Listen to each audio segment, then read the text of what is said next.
Welcome back. This is Daybreak, and thank you for staying with us. The hashtag on X is Citizen Daybreak. The SMS code is 22422 at Citizen TV Kenya and at Ayub Abdikadir.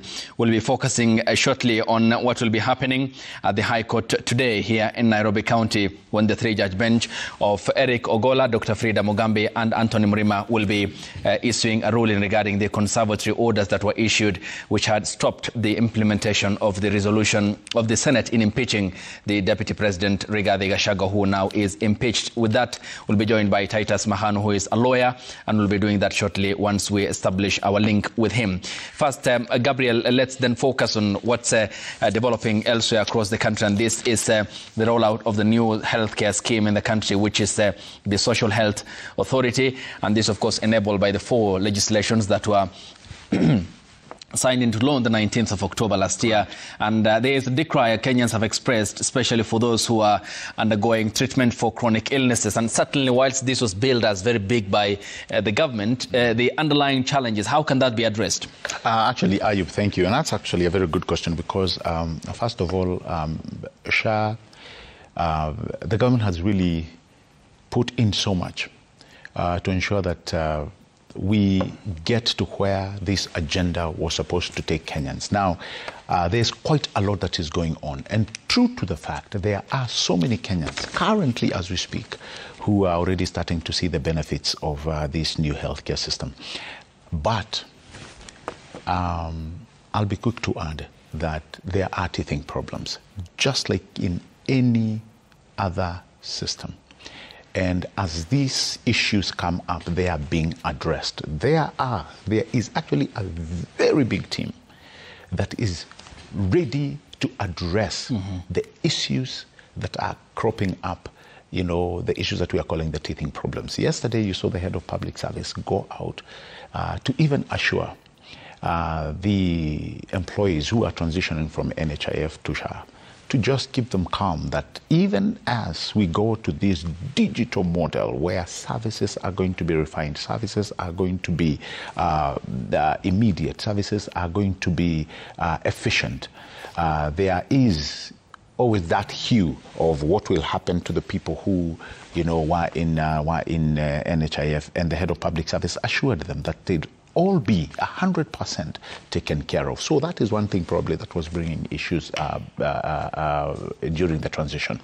But having said that, yes, we have seen several issues cropping up, like somebody has gone to a hospital and they've been asked to pay, and you had somebody saying probably hospitals that are not being registered in with SHA are the ones that are creating a little bit of an issue when people go to seek for services in those hospitals. But the rest who have actually been taken care of, they have started giving out testimonies that, yes, I went, I was able to register. Once I registered, I was able to go and get a particular service, and that service was really amazing. But Ayub, what do we do? What do we do with the teething problems? Yeah? And this is probably what is bringing the cry. And people are saying it's not a working system. My engagement with somebody is, are you saying the system is not working, or are you saying the system has a problem? Because if the system has a problem, it is being worked on. We are not expecting a perfect system, Ayub. We are not expecting a perfect system. But what we are expecting at the end of the day is an efficient system that will cater for all of us. Remember, NHIF was not giving us what SHA will provide at the end of the day. First of all, it was never commensurate. Like what's the contrast between NHIF and, it's a lot. And the Social Health Authority? It is a lot. And I can just give you one. For starters, NHIF took care of about 20% of our population. 20%. SHA, and that's why it's defined as a universal health care. It will take care of all of us. You know, to me, that is that's the biggest thing. You remember, Ayub, you used to be invited into WhatsApp groups to do what? Michango, hapa na pale. Somebody wants to go to hospital, to mchangie. SHA once fully implemented, and it will get there, Ayub. I can assure you, it will get there. It will sort that out. Yeah?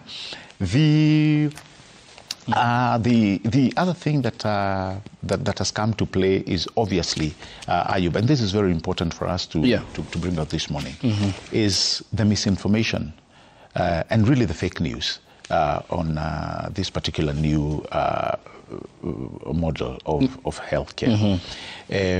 It's incumbent upon us, really. It's incumbent upon us to live out to the true meaning that we cannot be comfortable with something that's not working. NHIF was not working. And I've told so many people, was not working 100%, so there were challenges with the NHIF and the manner in which it was run. And not only that, it had become very susceptible to misuse. I've been here severally and I've explained to you how cartels were able to misuse NHIF because really they could. There are so many loopholes. What SHA is trying to do, like for a good case somebody was explaining to us, we are also being taught on the many advantages that SHA would bring. You remember when you used to crisscross from one hospital to the other, you used to carry your file really physically. So that brings us to the point of the tech system that will have our health information. Exactly. I'll come to that point because it's very pertinent. And you talked about what the head of state had termed as fake news and propaganda. But we'll talk about that and the proposals that were sent in by the consortium, which is headed by Safaricom. Titus Mahanu is a lawyer, now joins us here on the broadcast by way of phone. And good morning, Titus. Seems that the government has a hurdle to overcome because the data shows that 386,533 renal failure patients need the services, and there is an expenditure of about 3.9 billion Kenya shillings for their needs, including the 9,000 patients daily who need dialysis. Certainly there are many hurdles to overcome, is it?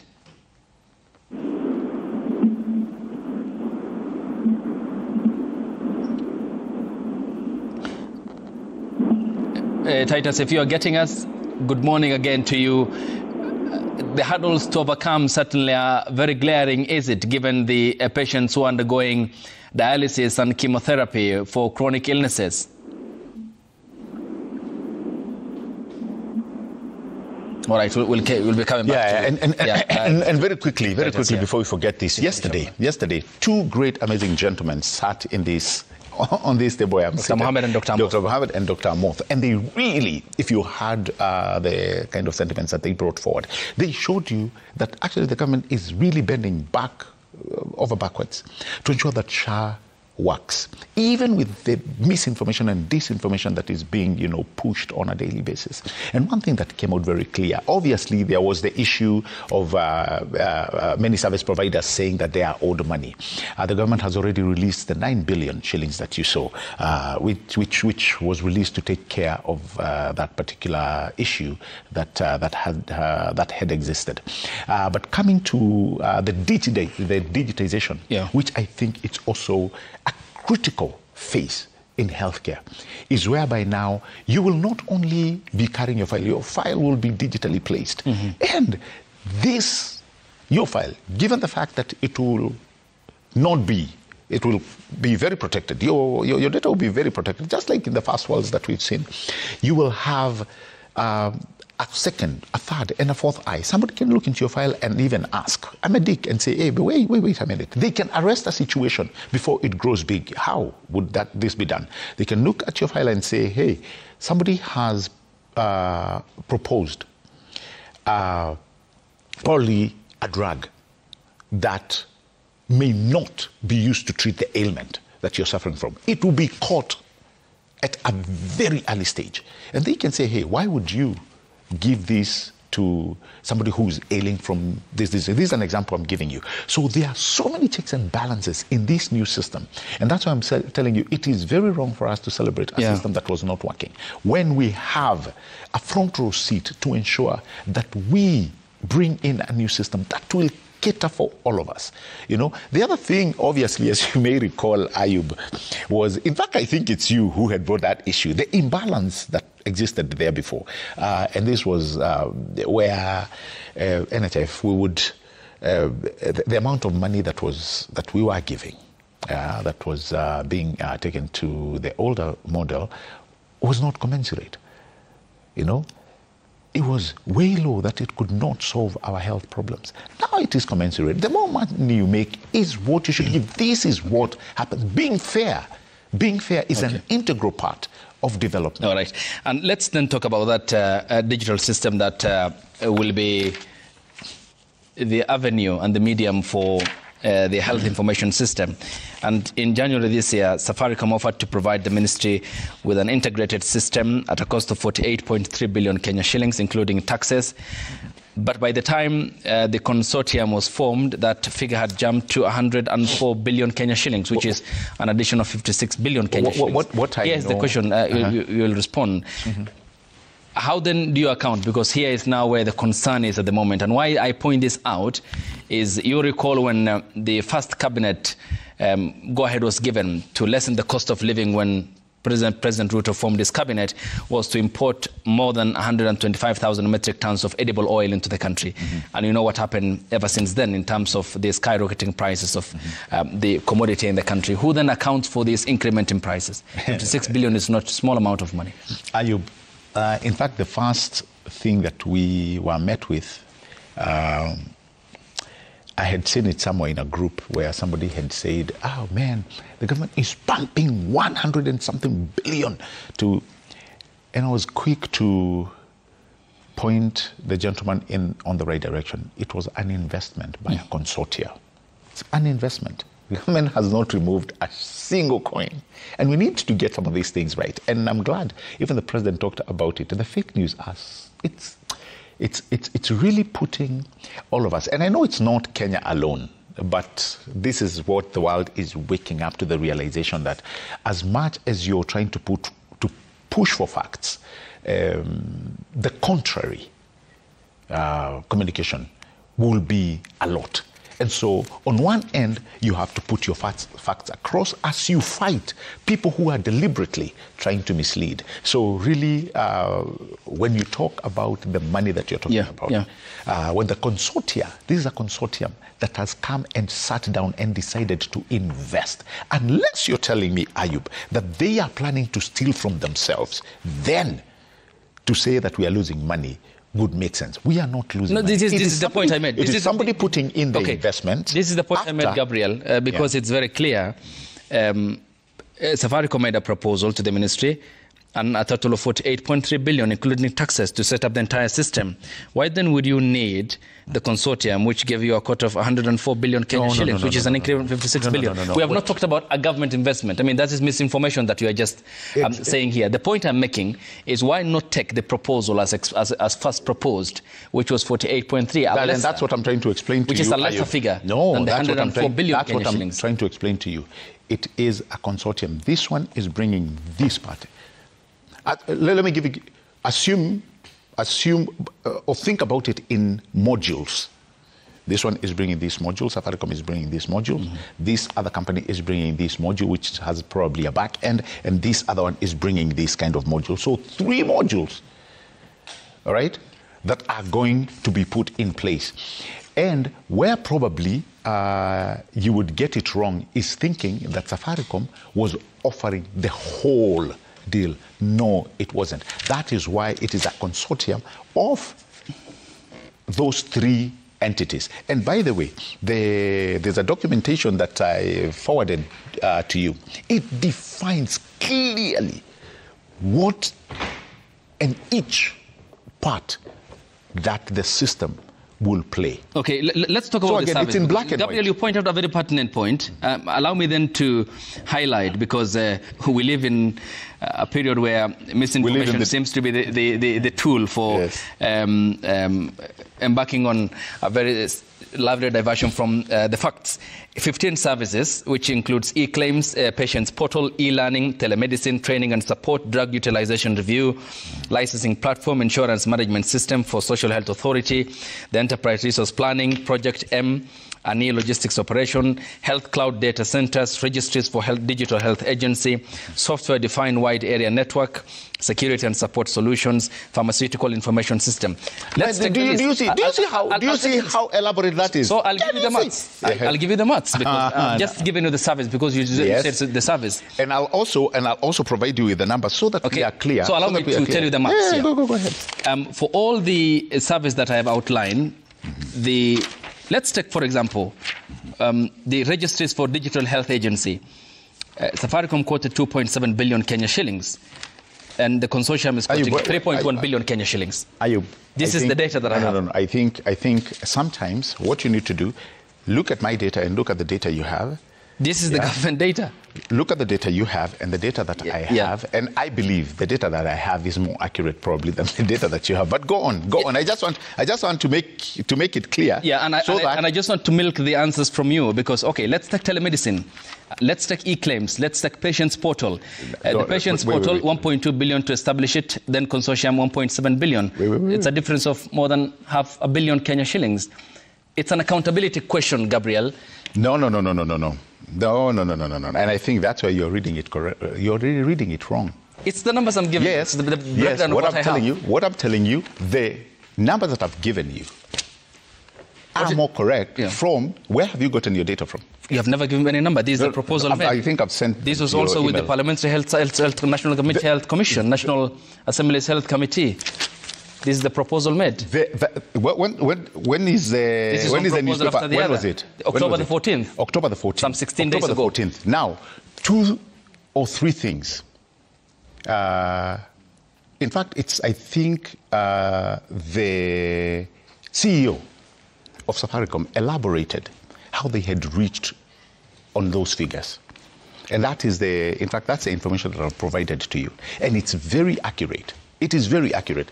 Ayub, look at the information that I provided for you because it will assist us really in the grand scheme of things. What you're doing, you're itemizing the costs that were discussed and finished. But the information I've given you, it's actually in black and white, very elaborate. And if you are to bring it to the fore, that is the discussion that we should be having. These are the tender documents, Gabriel. I've given you the service and the money. Why not just take 48.3 billion Kenya shillings, save the taxpayers who will end up... This is the money that the taxpayers will end up paying back. The thing that you're doing wrong, you're giving me a number of one consortia. I gave you the final consortium, which has been granted by the government. And I can quote PS Harry Kimtai here, who said the reason as to why we went for direct procurement are some challenges, which he never specified. And the public procurement law also specifies circumstances under which direct procurement can be done. And those who are satisfied. Can I just finish? And those who are satisfied. Can I just finish so that you respond? I'll give you the time. Okay. The cases under which direct procurement can be applied is when there is national disaster, civil strife, and instances where there is civil disorder. Challenges never specified. Ayub, no. Gabriel, it's for information. We go, yes, but we go back. Let's be ordered. I give you the time to respond. The reason why I'm pointing this out is this is the information from the tender documents that I have. You have a Kenyan company that has itemized the service and the money, and they brought you a total of 48.3 billion Kenya shillings, including taxes. But somehow along the way, and in a web of companies that were formed, that figure has jumped to 104 billion Kenya shillings. Still, this money would be paid back. It's a private investor. No. But then what about the difference of 56 billion Kenya shillings? That discussion was exhausted. And I remember PS Harry Kimtai himself elaborated the reason as to why they went and picked a certain way of procurement. You now brought the issue again of procurement. When you had the PS himself discuss this, and including the first town hall that we had, you questioned him, or this media house actually questioned him about the very same issue on procurement. And he was very elaborative when he spoke on the reasons as to why they went the way they went. So what you're doing, again, you're playing the reverse psychology. I keep insisting that you do play. That's what you do. That's what you do. Ayub, do you know 3 times you've discussed that same topic, me and you, 3 times, and every time you expect a different answer from me. You'll never get a different answer from me. You know, take it to the bank. Well, the issue of procurement on this new system, Ayub, was discussed and exhaustively analyzed. And there is still the issue of Ayub and company trying to take us to the direction of the government has spent. Again, I put it across to you. I think it is an investment. It is an investment. I'm not misquoting you. Ayub, I think Gabriel being at pains to explain the answer doesn't mean that you misquote me. No, it is something I've explained to you more than 3 times. Allow me to get the account of Dan Okach as well, because I quoted the tender documents, the companies, we have the CR12 in place, and it's just a matter of process and adhering to the same process that the law has established. Wakili Dan Okach, good morning. Lovely having you on the broadcast. And certainly, this is a matter that if had it been given the nod sometime back in 2005, would have been an advantageous healthcare system that works for all Kenyans. But certainly, again, there are issues around the processes and the procurement that we were talking about here. What then do you make of the first month since the rolling out of the social health, the new healthcare scheme that we are in? Yes, Ayub, I think Gabriel here, of course, always used to be very objective, and I believe he can if he wants. But now, my goodness, I understand his hands are tied, you know. It's almost end month, so we can understand. But to the extent of his heart of hearts, he will tell you that true, the intentions are very good, but the implementation of it and the plan towards implementation may not have been apt. And the reason for that is that you ask any Kenyan, I'm telling you, people are really suffering outside here. And I don't think that is actually the intention or the benefit that we should be getting. Ideally, it was expected. You know, we had a sample of this in Makueni when Kivutha Kibwana was governor. And at least he did a proper dry run, and it actually showed us that it can work. Even on this particular aspect, I think the intention is good. The only problem is that in between any good intention in government, there's always someone with the good intentions of making money. And that's where you find there's a problem. Because even in terms of procurement, and you have said it correctly, direct procurement is not supposed to be the norm. It is supposed to be the exception.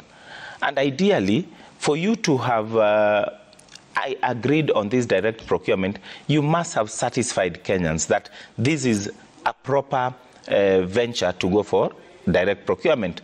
You've heard that some of the companies that are in this are companies owned by relatives of people, spouses of people. And of course, a big question mark, of course, will be there, even if they are to do a very good job. But the fact that you have your own, you know, relative or spouse playing a dominant role already means that this thing may not have been as open. It would have been better if it would have been open, transparent, and not opaque. But nonetheless, we're already here. The question is, do you apply the reverse gear or do we move forward? My view is applying a reverse gear will be more detrimental to the country, to the citizens, than moving forward. Because we've already expanded, we've already entered into contracts, we've already put infrastructure in place. So I think we have to move forward. The only thing is, which I will want to hear from Gabriel, is what are the mitigating factors? There are people who need these health services like food, you know. Yeah, totally. You can fast for only so long. So there are people who need this medication today. If they don't get it today, by telling them things will be better tomorrow, they will not be there tomorrow. Health is life. So what they should be telling us, yes, we are moving forward. But what are the mitigating factors to ensure that this person who is supposed to receive this very essential, fundamental right under the Constitution, it's actually a right under the Constitution, receives this? Because failure to do that I can tell you it will only take one person to go to court and we'll have a locus classicus case where the government will have to compensate the citizenry a lot of money. And we don't need to go that way because there's no amount of money that can compensate lives. It's true. So that will be a better way to look at it in terms of how do we deal with the emerging issues as we bridge towards proper placement of this particular good idea. Yeah. Let me just ask him, Gabriel, come to you. And then how do you upscale, given that health is a devolved function, Wakili Okatch, and the chronic underinvestment, if you look at even the allocation, it certainly isn't enough to cater for our healthcare needs. And when we talk about healthcare, education, and our infrastructure, it's a key point, and major government pillars in their manifestos before they come to power. But there certainly develops a problem in the midst of the journey. How can we then upscale our investment to at least meet the threshold as set out under the Abuja Declaration? Of course, gradually as we proceed, we must meet the standards set out in the Abuja Declaration. But of course, that also takes money. That also requires funds, which should be generated. And I think that is one of the reasons why the government has put in place this mechanism and the deductions that are there. Having said so, it is something that we know that, and people have said health is devolved. But the reality is that it is not devolved fully, because we have a major component that still will remain with the government, especially in terms of these referral hospitals and the aspect of the ministry itself that will still oversee. Because health is so important a component that you cannot just leave it to devolve units. And you have had none other than the doctors and the players in the medical field saying no. We are not comfortable. In fact, they would have wished that it is not a devolved function.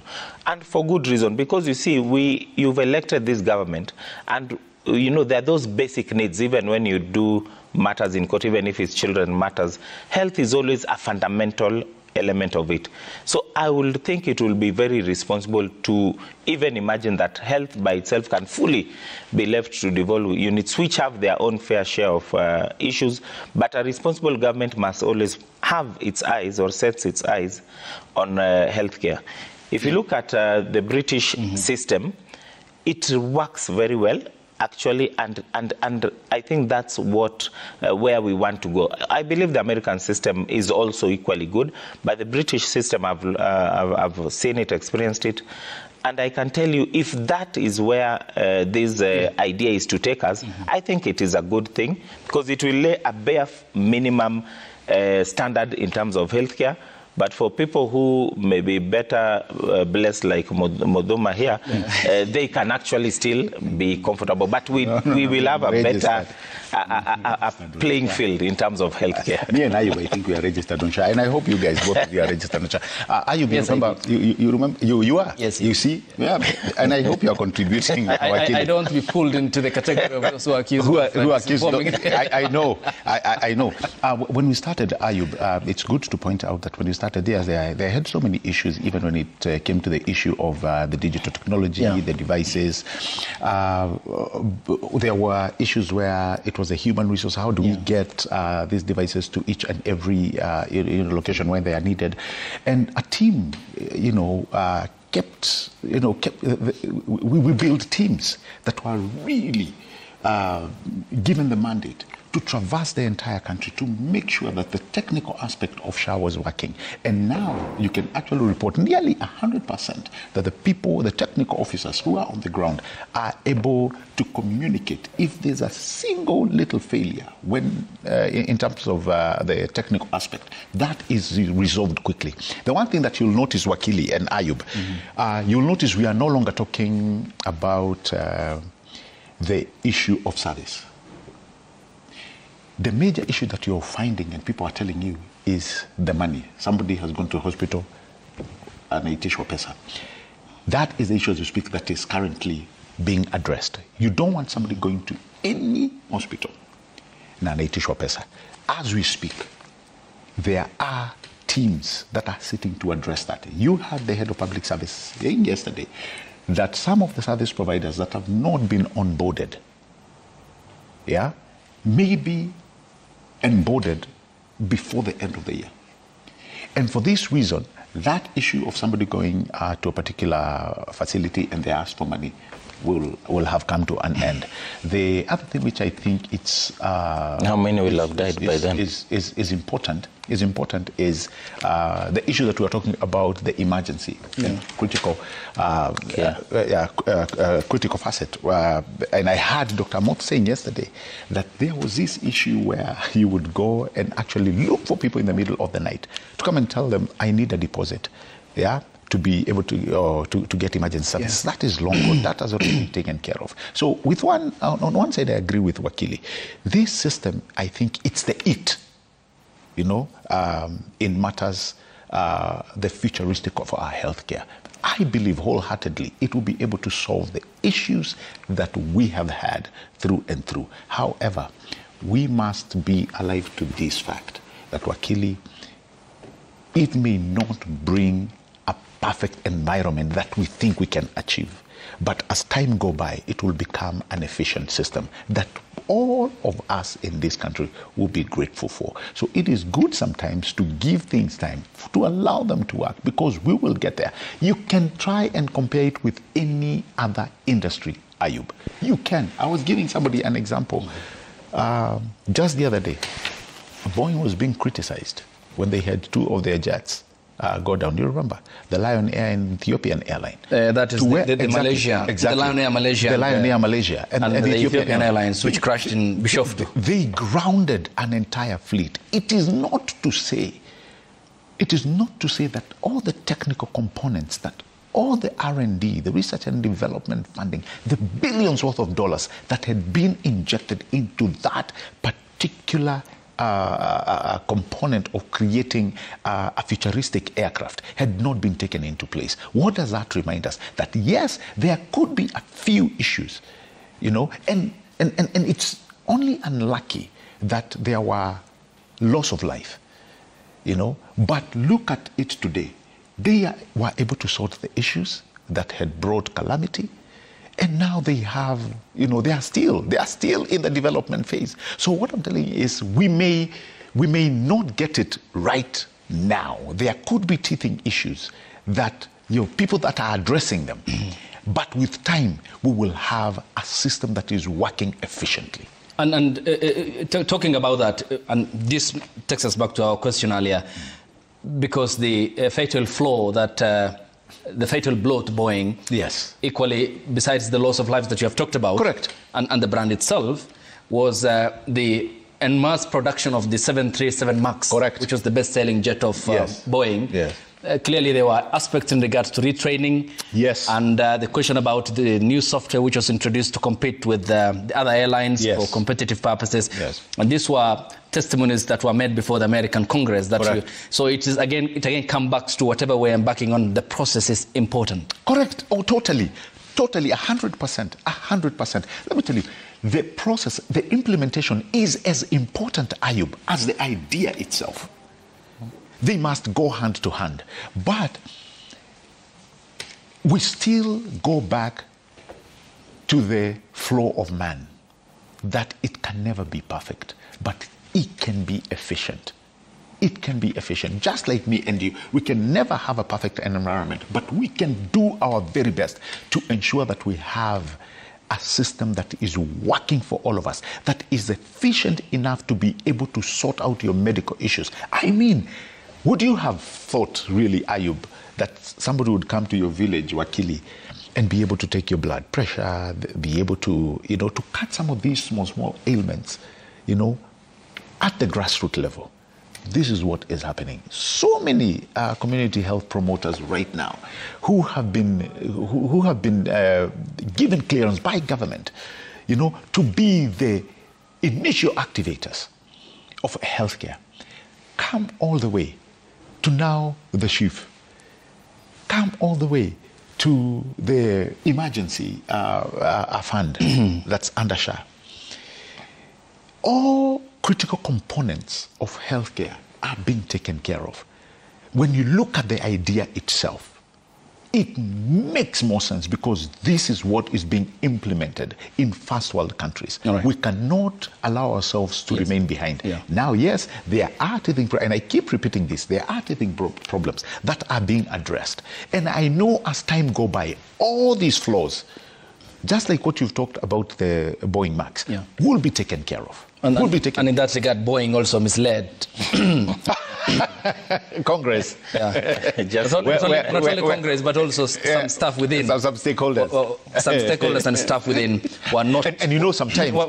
And this is very key because even Justice Maraga talked about the outcome is as important as the process when he nullified the presidential election. Of course. And you gave a good point, which was on Boeing, but also it was on process because the software wasn't well expounded on. And most of the time, by the way, and most of the time, actually, Ayub, you're right, you get it wrong.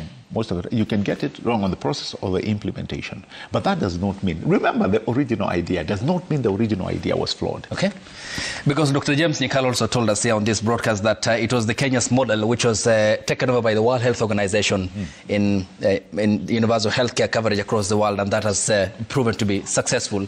But there are questions as to how then we keep on failing and our leaders are flocking out of the country for better healthcare to go. You had to throw that in, Ayub. Very important. You had to Kenyans throw that paying taxes one day. Let's hear from the Deputy President, impeached Deputy President Rigathi Gachagua shortly. It's a D-Day today in the courts. The High Court will today decide whether to lift an order blocking the resolution or the outcome of the Senate which impeached the Deputy President Rigathi Gachagua.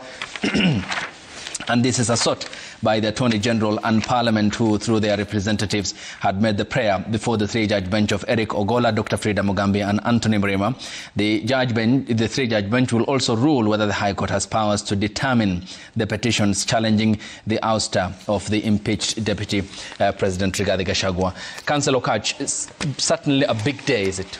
It's actually the D-Day. You've actually marked it. This will actually mean a lot in terms of the process and the proceedings that are going on today, because it can go either way. The courts can actually vacate the orders or indicate that the orders will no longer be in force, which will ideally mean that the next process of the swearing in will take place.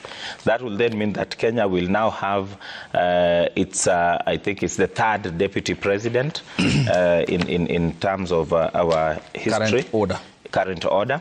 And going forward, it can also then mean that if they decide that the orders will remain, then there is a lot to watch, because it will then mean that consequently they either should clarify this big question of whether then their conservatory orders have preserved Rigathi Gachagua as the deputy president until his case is heard and determined, which, if that is a clarification, then it will be important to see then what the government represented by Mudhuma here will then do, because there are a lot of questions that have been asked.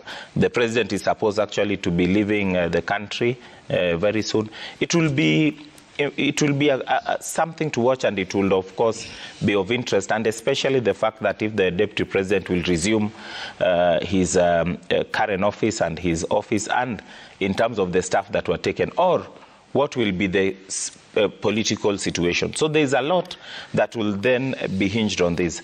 But what I will want to say is that the decision today will not equate to a decision of whether the impeachment was proper or not. Many people will assume that if the court decides to vacate the orders, it will be tantamount to saying that the impeachment process was okay. It will be tantamount to giving it a clean bill of health. Not at all. And some people will assume that if the court disagrees with the government side and maintains those orders, it will be akin to saying that the impeachment process was flawed. Not at all. Today, it's only about the merits of either maintaining the orders or not in the face of the arguments that were there. The arguments about the process itself will take place after that, because many people will be confused, because those who followed those proceedings, advocates went so deep into a point of whether someone would assume they were arguing the petition proper. And that's where Kenyans would be lost and would assume that the decision will be based on the aspect of the impeachment, or will give a sneak peek of the judge's thinkings. So to that extent, I think it will be important then to wait for that decision. A lot will actually move or detail from there. But my thinking is, regardless of how that decision goes, I believe someone will appeal. So the aspect will again move to the Court of Appeal and may actually water down the proceedings which are supposed to take place. Because ordinarily, once you go to the Court of Appeal, you may want even to stop the process down here. But I think the better thing to do will be to allow this process, the petition, to be heard properly and as soon as possible. If you look at the time that these advocates took to argue the application, in my view, and many courts always say, it's the same time you might have used to argue the petition itself. So by today, we will have been getting a decision of whether the impeachment process was proper or not, so that the country can move on. But imagine if the court finds that, let's assume that indeed the orders need to remain in force. It means we have wasted maybe a week and a half dealing with this application instead of dealing with this particular matter and finishing. But I'm told there's a lot of tension in both camps. But the burden here is on the courts, because what the court decides today will ultimately affect the jurisprudence of this country going forward, and of course will lay the foundation of the appeals that will be there, but more importantly will determine whether the place of conservatory orders properly as the expectation of the framers of the Constitution and Article 23 envisaged. Because ideally, if they vacate those orders, then the place of conservatory orders will be questioned, the consistency of courts will be questioned, and so forth. If they, and also the aspect of why the courts would want to put themselves higher than maybe the other organs of government. But when you look at it from this other perspective, if they vacate those orders, then again, the aspect will be, the question will be, have the courts then succumbed either to the political pressure which people are saying, or will the courts have risen up to the point of maybe reality of now saying we will make determinations also based on the realities of the day. Those are the worrying thoughts that will be in many minds of Kenya. In a while, I'll play the soundbite of the impeached Deputy President. Gabriel, regardless of how this goes, for our constitutional order and infrastructure, this is certainly a historic high, is it? It is. And it brings out two things. One is the rigidity of our Constitution. It goes on to show that, yes, indeed, we have a Constitution that is as rigid as they come, and it's really been really expanded to its fullest. But it's also good to note the independence of the arms of government and what it really brings forth, the independence of the executive, the legislature, and the judiciary. So we, like Wakili is saying, we have bought tickets to see how this one will unveil. He is actually, I know he's given his legal background, he may have more than I would be able to contribute at this point, because it is a case that is being executed in a court of law, and we are really looking to see how it goes. Okay, and here's what the impeached Deputy President said yesterday in relation to the outcome of the court and the ruling that the three-judge bench will make today.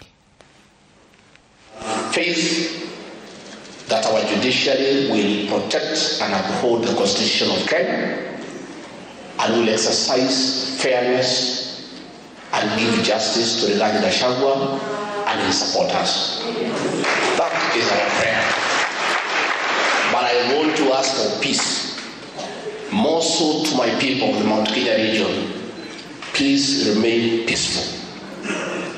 Love one another stay well with all other regions and communities. They have not wronged us. They are our friends. Kenya is bigger than all of us. And we don't have another Kenya. We only have one Kenya. And I want to say, irrespective of what will happen, the outcome of the court process, let our people remain peaceful and build our country. A time will come for us to speak.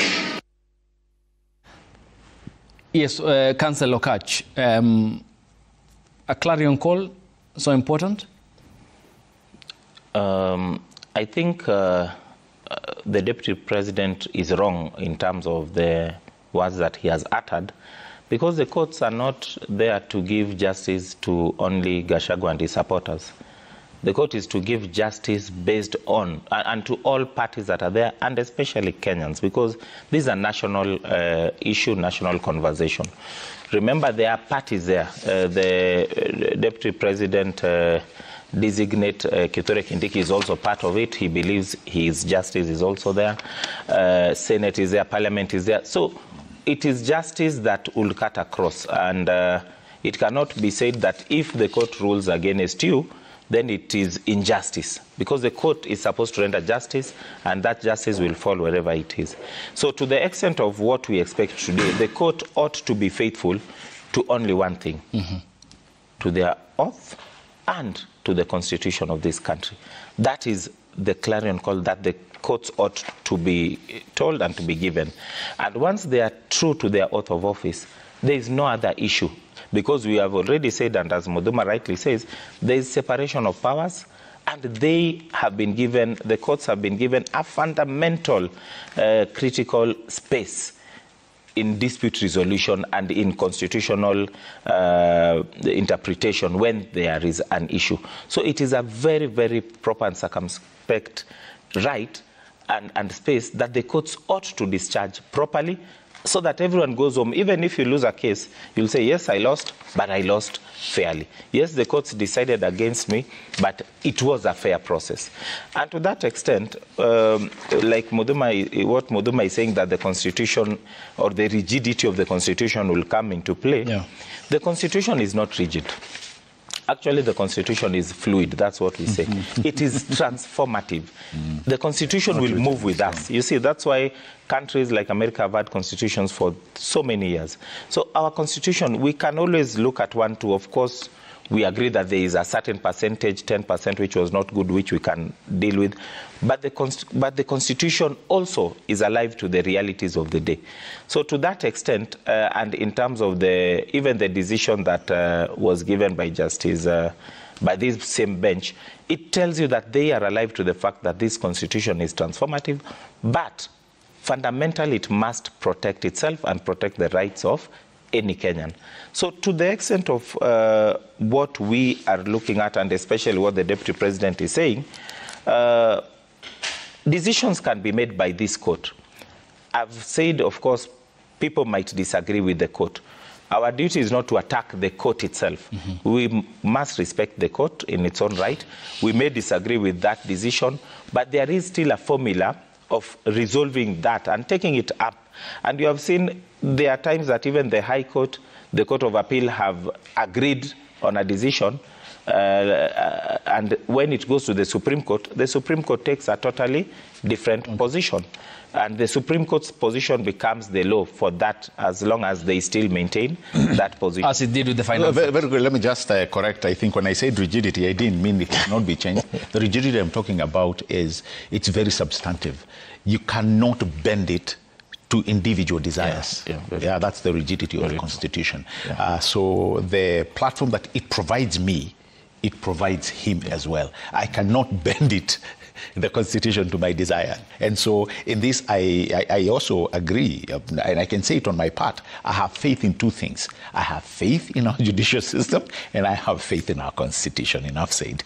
And we should be having faith in our institutions. We should have faith in But I've already seen many politicians, especially from the government side, already starting to criticize and threaten the judiciary. You know, And yes, and he's a government spokesman, so he should have this information before I get it. The judiciary? But it is important that even as this decision comes, it is not seen from a backdrop of any interference with that independence. I saw a tweet from Miguna saying the other, trying to indicate there might be a lot of something like an approach, especially alleging it from the government side, but that is him. I don't know his source of information. But what is so important at these critical stages is that decisions must be seen to be independent and to be based on the law. And that is why when the current president had his own fair share of tribulations, a lot of times things went to the courts and none other than him came out. He actually came out even during the BBI decisions and he lauded the courts. And it is important that we continue that way. You saw the deputy president, once he got into office, one of the allegations that are there is that he attacked the one judge, and by attacking one judge, you're attacking the judiciary, because you're attacking that decision-making process. So to that extent, today you can see he's now saying this judiciary is really important to us. It is the cornerstone of protection of rights. So it tells you that for every person, and what Muduma says should be the position. It doesn't matter whether you're in power, whether you are out of power. It doesn't matter whether you're the president or not. Tomorrow you might not be. But one thing that should remain as the true north is the truthfulness, the faithfulness in the Constitution, regardless of who is a party or a contestant in any dispute in court. You remember Ayub? Yes, you remember Ayub briefly, we need to sample the feedback. Yeah, I remember telling somebody there are two action items that the president did when he was sworn in. Many people have not really tried to interpret why he did that, but he did it deliberately because he wanted the judiciary, and I think it was the IG, the police service, to be as independent as they come. And because he knew many were at times when they were really arm-twisted to make certain decisions because somebody would hold their financial wallet. He did the first amendment. His first executive order was to give financial autonomy to the judiciary and the police service. And let me tell you, if there's one thing all of us should be grateful for, is the path of independence that he did by allowing those institutions never again to be knocking doors of the executive, by allowing financial autonomy for them to be able to control their funding. You forgot he also the first actors to swear in the judges who are rejected by his predecessor, Uhuru Kenyatta. Need I say more? And he also needs to respect the outcome. Need I say more? Now, point to me something that he has not respected. One, and you will find nothing. Calling a principal secretary to put in the money without court consideration to proceed with the construction of the road in Nyahururu. When? January 2024. Where? During a federal service. There are so many examples, Muduma. That's why very many examples. There are so many examples, and we don't need to go there. There are so many examples. Even there are so many. Even when the housing project had been it went the full hog. President himself indicated that the president. All he said, Wakili, to be honest. Yes. And again, let's be honest. All he said is we need to be careful as a nation. Yeah. Not to use our courts to stifle development. That's all he said. In other words, people should not go to court. No, we need to be careful. He has never told anybody not to go to court. He has never done that. All he said is let us be careful not to stifle our development by allowing every Tom, Dick and Harry when someone was in court, the president said mambo ni matatu. And that one he was very particular. Remember, there was someone who was in court, and let me tell you, it led to those matters being withdrawn, and everyone knows. That's why I'm saying Muduma, I'll want to have Wakili, again. It's very good. It's very we'll have a rule of law discussion. It's very good to put this in perspective. What he has said, the Mambo ni Matatu. The president was addressing a particular person. He was addressing a particular subject. What used to be the norm? And Wakili, you know, and what were the three issues you pointed out? Wakili, Wakili, you know this very well. And you see the reason why Wakili is laughing. What people used to do, they would run to court, get orders, sit on them. You know, like the issue of sugar. Yes. All right? They would hold everything just because they have a court order. But it's issued by the court. There is a way to challenge that order. And really, that is why, at even one point, the Judicial Service Commission had to chastise some judges. Okay, so Gabriel, we'll finish up because we are 7 minutes past the time, but you agree with me of the 3 issues that the head of state pointed out, he has none to execute any under the Constitution. Which one? He cannot arrest or prosecute someone. Yes. He cannot take someone to court. There are agencies to do that. Yes. And the third was to send someone to heaven. We are all sentenced to death. Nonetheless, we are human beings, is it?